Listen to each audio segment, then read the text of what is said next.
السلام علیکم ورحمۃ اللہ وبرکاتہ۔ آج کی اس ویڈیو کے ذریعے سے ہم آپ کو یہ بتلانے والے ہیں کہ ووٹ کی اسلام کے نقطۂ نظر سے حیثیت کیا ہے، ووٹ ڈالنا اسلام اس بارے میں کیا کہتا ہے۔ کچھ دنوں سے ہمارے ملک میں الیکشن کا ماحول چھایا ہوا ہے، تقریباً 4 راجیہ میں الیکشن ہونے جا رہے ہیں، تو ہمیں ووٹ کس کو دینا چاہیے اور ووٹ ڈالنے کے بارے میں اسلام کیا کہتا ہے، وہ آج کی اس ویڈیو کے ذریعے سے ہم آپ کو تفصیل سے بتلانے والے ہیں۔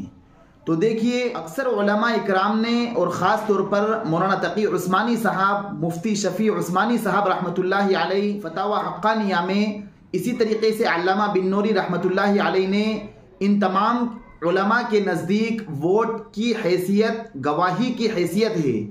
ووٹ دینا یعنی شہادت دینا ہے، گواہی دینا ہے۔ جس شخص کو آپ ووٹ دے رہے ہیں وہ آپ اس بات کو سویکار کر رہے ہیں، آپ یہ بات کہنا چاہ رہے ہیں کہ یہ جس کو میں لیڈر بنانا چاہتا ہوں یہ ایک ایماندار نیتا ہے، یہ حق بات کہنے والا نیتا ہے، یہ ہمارے حقوق کے بارے میں لڑنے والا نیتا ہے۔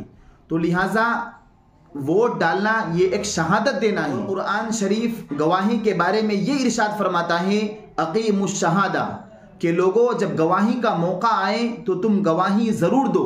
تو لہٰذا ووٹ نہ ڈالنا یہ ایک جرم ہے، یہ ایک اسلامی اعتبار سے گناہ ہے۔ تو لہٰذا جب ہم ووٹ ڈالیں تو ہم ہرگز جھوٹی گواہی نہ دیں، کچھ سکوں کے خاطر ہم اپنے ووٹ کو نہ بیچ دیں۔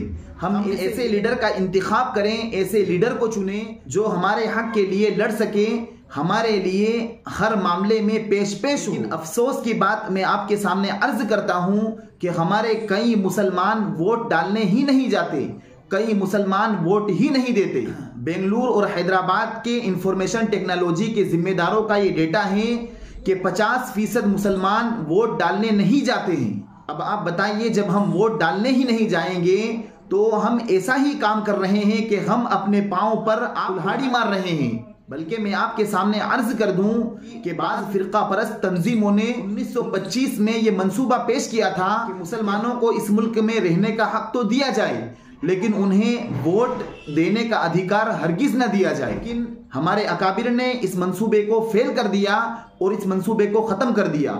لیکن افسوس میں آپ کے سامنے یہ عرض کرتا چلوں کہ کئی مسلمان ووٹ کی حیثیت کو سمجھتے ہی نہیں ہیں، کئی مسلمان اپنے ووٹ کو بیچ دیتے ہیں، یا کئی مسلمان اپنے کام کی وجہ سے ووٹ ڈالنے جاتے ہی نہیں ہیں۔ تو لہٰذا ہماری مسجدوں کے اندر اور ہمارے مدرسوں کے اندر کسی پارٹی کو سپورٹ نہ کرتے ہوئے ووٹ کی شرعی حیثیت کو بیان کرنا چاہیے، ووٹ کی اہمیت کو بیان کرنا چاہیے، اور مسلمان خواتین کے درمیان بھی اور اسی طریقے سے ہماری مسجدوں میں اور مدرسوں کے اندر بھی ووٹ کی حیثیت کو بتلانا چاہیے۔ مولانا علی میاں ندوی رحمۃ اللہ علیہ نے کاروان زندگی اپنی کتاب کے اندر لکھا ہے کہ چاہے آپ کے بچے اور تمام مسلمان 5 وقتہ نمازی ہونے کے ساتھ ساتھ تہجد کے پابند بھی ہو جائیں، لیکن اگر ان کے اندر سیاسی شعور بیدار نہیں ہوگا، وہ اس ملک کے حالات سے واقف نہیں ہوں گے، وہ سیاست کو نہیں سمجھیں گے، تو انہیں اس ملک سے نکال دیا جائے گا۔ تو لہٰذا ہمارے مسلمان بچوں کے ذہن میں، ہم مسلمانوں کے ذہن میں سیاسی شعور کا بیدار ہونا ضروری ہے۔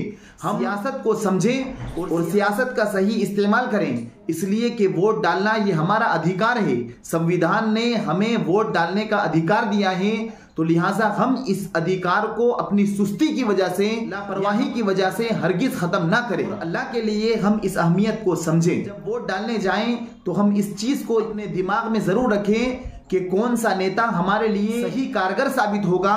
ہم ہرگز ایسے لیڈر کو ووٹ نہ دیں جو نفرت کی راجنیتی کرتے ہوں، جو دھرم کی راجنیتی کرتے ہوں، بلکہ ہم ایسے نیتا کو منتخب کریں جو محبت کی راجنیتی کرتے ہوں، جو سیکولر ذہن کے نیتا ہوں، جو ایجوکیشن اور پڑھائی پر بہت زیادہ دھیان دیتے ہوں۔ ہم ایسے نیتا کو اپنے لیے منتخب کریں۔ مجھے امید ہے کہ آج کی اس ویڈیو کے ذریعے سے آپ کو یہ تمام باتیں سمجھ میں آ گئی ہوگی۔ فجزاکم اللہ خیرا و احسن الجزاء۔ السلام علیکم ورحمۃ اللہ وبرکاتہ۔